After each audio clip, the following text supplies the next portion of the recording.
Hello, thank you for joining this quick class today. Today we have a 11th grade book, just how to write a rhetorical essay. So one moment and we're going to get started.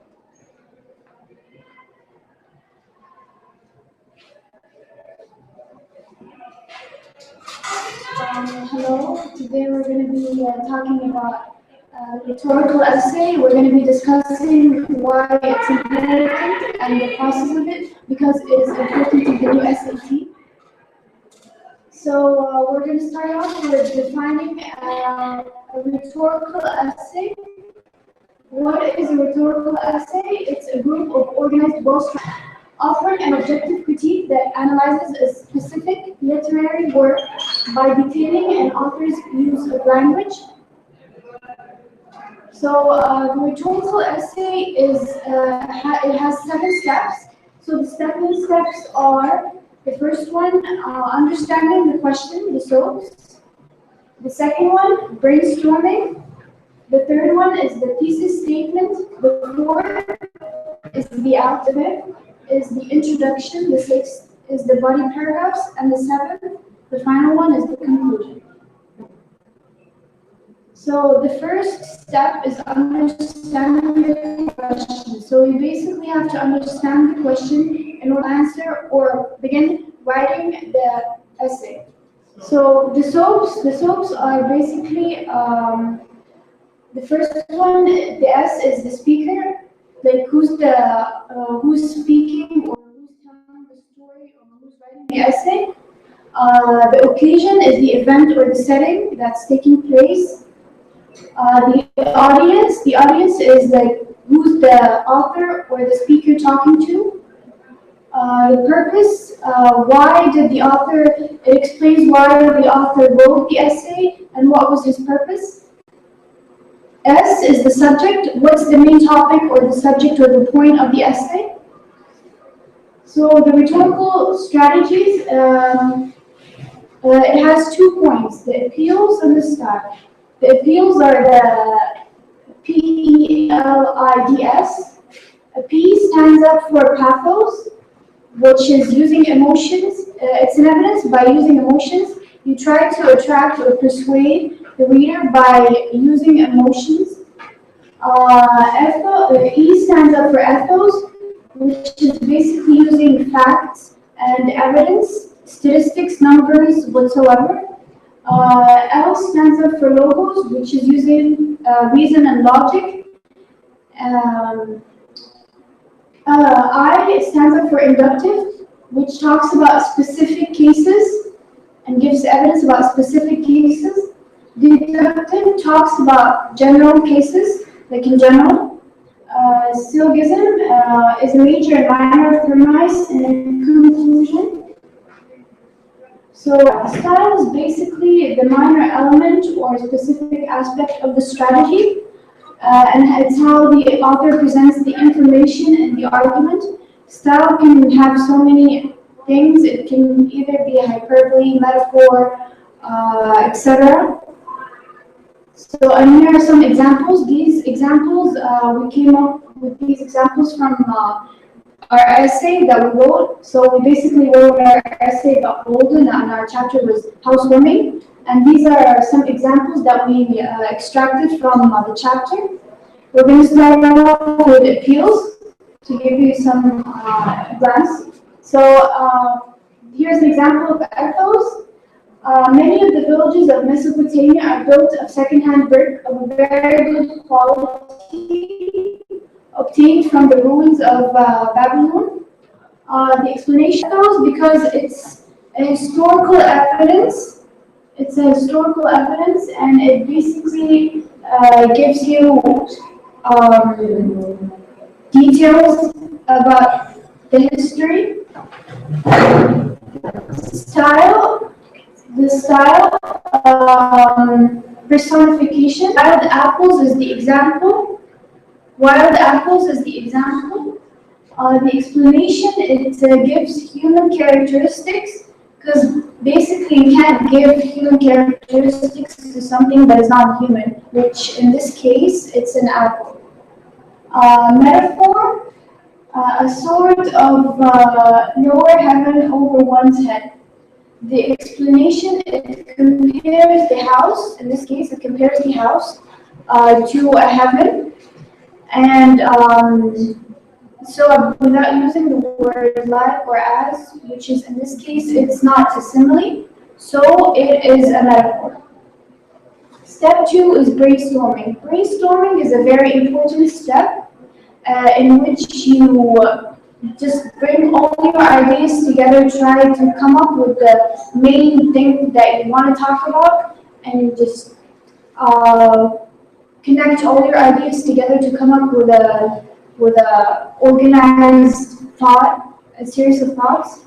And so brainstorming is basically, it consists of two parts, agree and disagree, and there are 3 points. So you basically say, in the agree part, you say why, what are the points that you agree with the author, and disagree, what are the points that you disagree with the author with, and you come up with the 3 points that you disagree with the author with and the author with.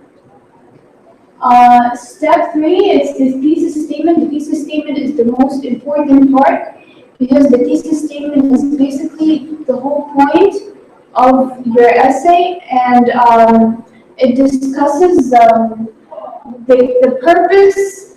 What's the purpose? Why are you writing the essay? What's your point? What are you trying to prove?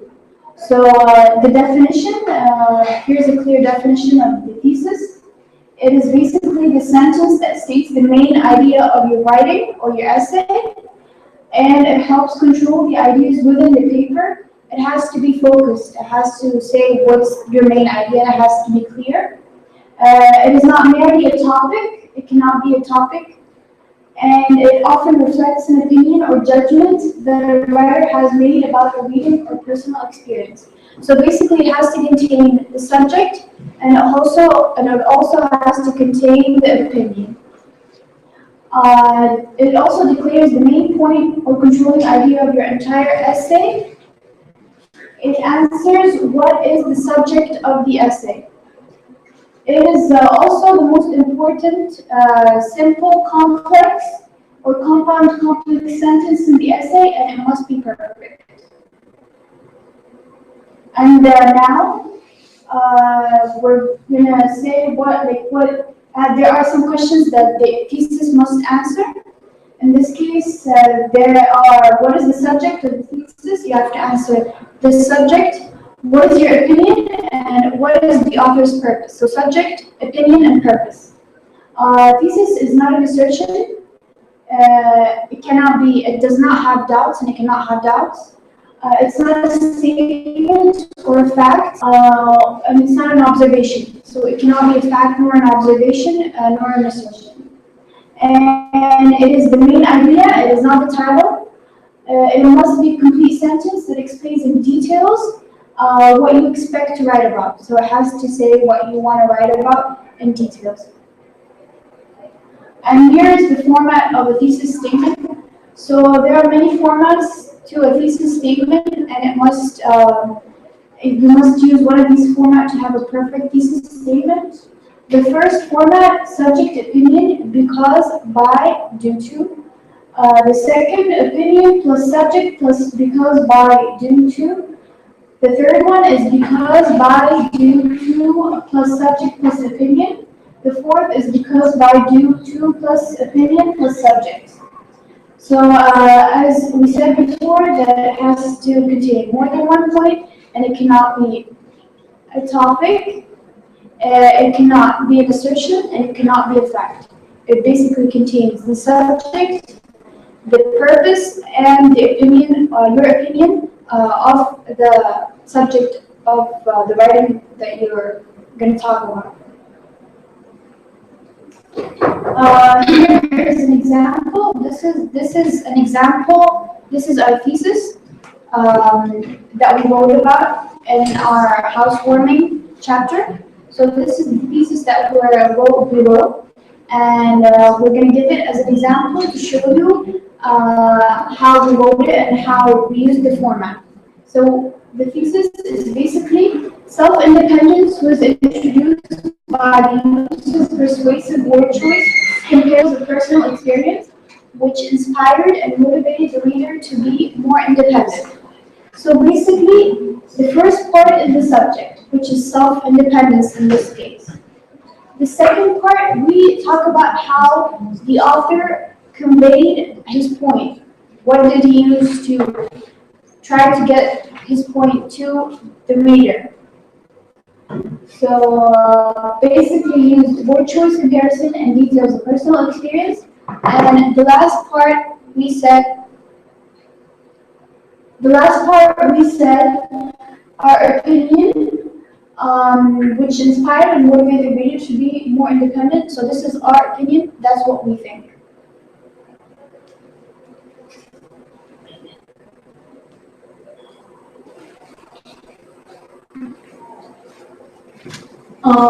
Step 4, the outline. The outline is a group of organized thoughts and examples and evidences that a detailed, well thought out, extended discussion on a specific topic in order to reach a particular conclusion. The outline must include the main idea and must start with the thesis statement and the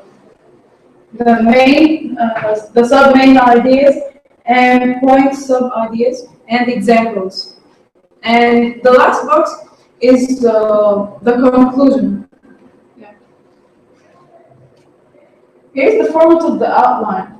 The outline must start with the thesis statement and must have two main ideas at the first two boxes and three sub ideas, and for each three sub ideas we must have three supporting evidences and examples for each sub main idea. Definition. The introduction is a group of organized sentences that captures the reader's interests and acquaints the reader with the particular subject to be discussed, while at the same time providing the reader with the exact opinion or position the author intends to take on that particular subject, or the purpose of implying the reader to read the entire essay. Like when you're reading a rhetorical essay, what you expect to read at the introduction is something that does not burn the main idea for you, but prepares you to read the main idea, to know what the author is about to say. Requirements must be the first paragraph at the essay, because as I said before, reader's mind to be able to understand what's going to be written and said. It must not have a topic sentence, it's an introduction, introduces the argument, the beginning, the door to the essay. Has a starter sentence or thought related to the topic. Does not have a concluding sentence. Of course, you can't have a concluding sentence. Like what the author said to conclude, he's just introducing his argument. Has thesis statement. As Ms. Fatih explained, the thesis statement is actually the main element in writing, because it basically says what the author is going to say and what he is going to talk about. The format of the body, the format of the introduction. First sentence must be writer's credentials. Writer's first and in type of his text, title of text, strong verb use, and writer's subject. Second sentence must start with writer's last name. Purpose is to what the writer does in the text. Third sentence, he or she allows an adjective describing the attitude, feeling. Conveyed by the writer. In order to verify what the reader wants reader to do, think in his or her intended audience. Well, and then the fourth and last sentence is gonna be thesis statement.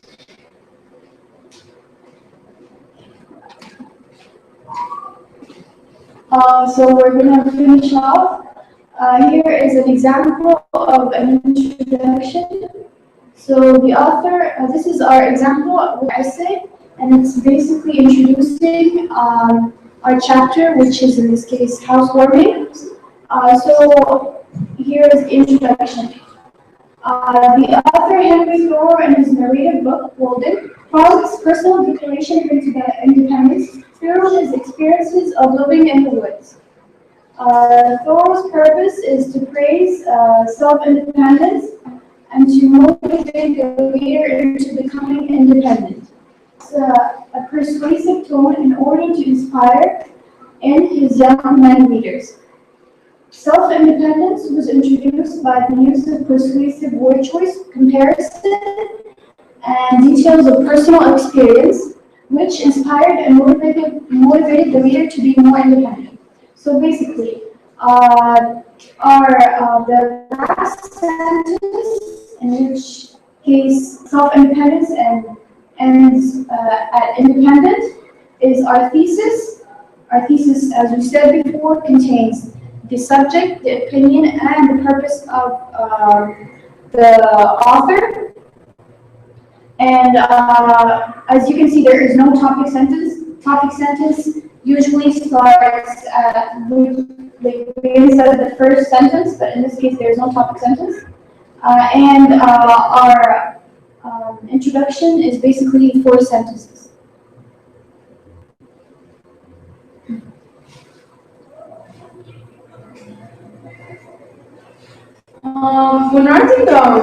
When we came to write our rhetorical essay, we as a book group, me and Ms. Fatan and Sora and Nuran,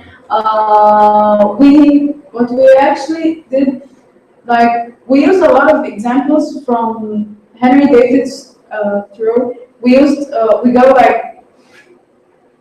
like really a lot of examples from ethos and pathos. He is actually on emotional appeal. So step 6 is writing a body paragraph. It is one of the most essential parts of writing an essay because body paragraphs basically contain topic sentence, concluding sentence, evidence, and everything, examples. So it is a very important part.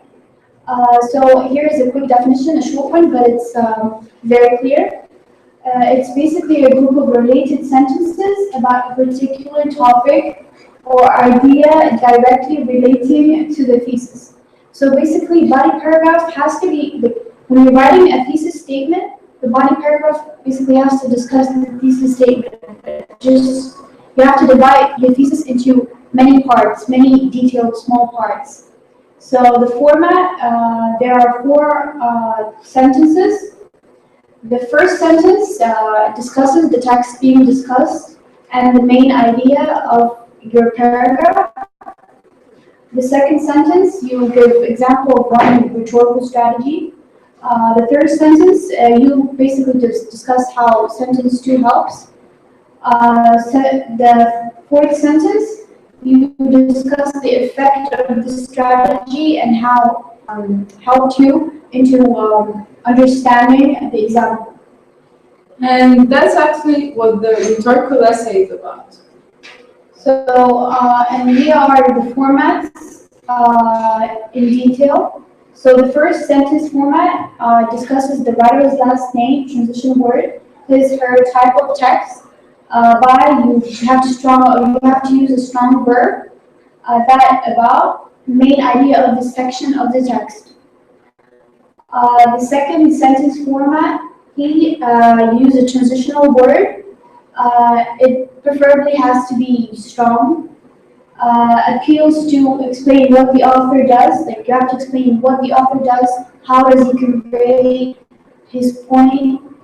By verbal, that what the author did, verb includes specific example from a part of the text. Well, of course, you have to use a specific example in all of your body paragraphs to support your point or your argument.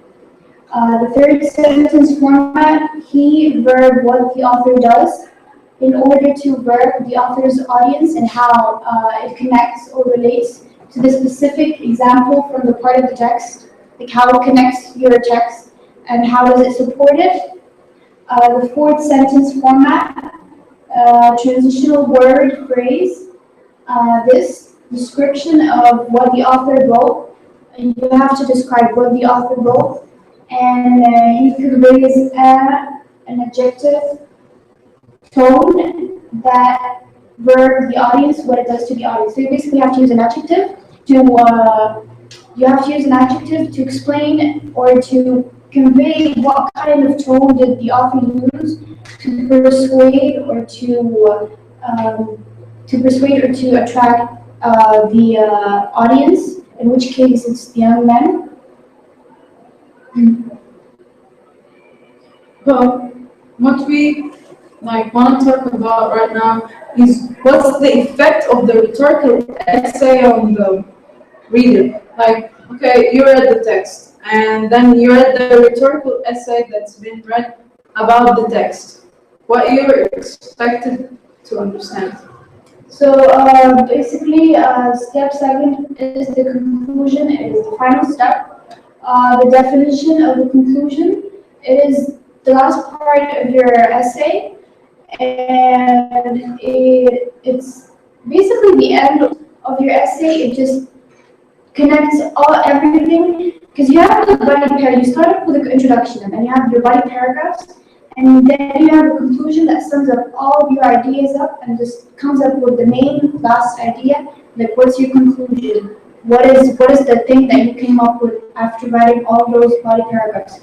What is the result that you found out? So when you write a paper, you always end up with summing up your arguments, as I said, and drawing the conclusion about what you've been writing about. So in this case, in our case, we wrote about building, and picture was housewarming. So our thesis statement, we discussed how Henry Thoreau talked about self-independence, and how in this case he used styles, appeals, and we extracted many things from the essay, trying to figure out what was his purpose. And after we did all of that, we found out that his purpose was to inspire young men to become more independent. Like, he lived in the woods, and he tried to find anything to eat, figure out something, to use his brain and use just his personal powers, and so basically that's independence. And so in this case, we said that he used details of personal experience, because he talks about his experience throughout the whole chapter. And he also uses, as I said, details and many other things. And so we were talking about the rhetorical essay because it's an essay that you're going to need in your new SAT, because it's just very important. It's true that in the new SAT, the essay is not, you don't have to take it, but it's also important in your college. You have to know the steps, the format of everything about the essay. And so, as we said, the conclusion, we're taking too long to explain the conclusion because the conclusion is the most important part. It just discusses everything. The conclusion doesn't have a format, because it's basically you just come up with your ideas. You come up with your ideas, and you just try to bump it all into one paragraph or like a couple of sentences really fast. So basically, you put your result in the last part, and that's it. And also, you have to have all of these criteria that we talked about, and you have to have a format. Because when writing an essay, any essay, not just a rhetorical essay, you have to have a format for each paragraph, for each section, each everything to be organized. You have to organize your ideas in order for you to convey a very clear point to the reader or the person who's trying to understand your point. But we have to say that the most important part of the essay is your outline and your brainstorming. These are the most important parts because brainstorming basically just helps you with just brainstorming your ideas, getting everything through your head, trying to understand what do you need, what do you agree with the author. Do you really understand what the author is talking about? Do you understand what his purpose is? Do you know the point? Why did he talk about this? Why was the woods, the setting of in this case golden? Why is the tile housewarming? What's the point? What's the occasion? Why did you choose this occasion? You just basically have to brainstorm all of your ideas together to understand why he chose this, why he talked about this. The second part is the outline. The outline is very important. Once you have your outline done and you understand clearly and it's organized, understandable, you just have a good start. You have a good kickoff, starting off your paragraphs, writing your paragraphs, and they're probably going to be very well organized. Because once you start writing your outline, you basically have to have your thesis. In your outline, you write everything. You write your thesis, you write your points that you're going to be discussing, the 3 points, 4 points, whatever. The main points that you're going to be discussing. And then under these points, you have to have the sub-points. Like the points that are least important, but you still have to discuss them. And then on the other side, you have to have the evidence. Of course, as we said, that you have to have an evidence in each paragraph. At least one example. Because when the reader reads the outline, he must know what the essay is all about and must have the idea of the whole thing. Not just what random ideas and examples. He must know what he's going to read. Like if somebody didn't read the essay and read just the outline, must know what the essay is about and what examples used and how, and must know the thesis and must know the conclusion. So as we said, basically, before we thank you for your attention, we just want to say one final thing, which is that the evidence, you have to choose evidence that basically describes, it has to connect. You can't just choose random evidence. It has to be specific. You also have to know, when you choose the evidence, you have to know why did you choose it, and are you able to explain your evidence enough? Is it going to be clear to the audience, and is it going to be connected to your point and your idea? So basically that's what we wanted to talk about.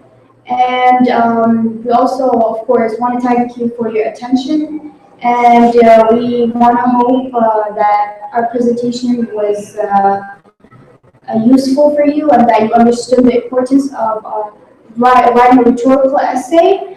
And thank you very much.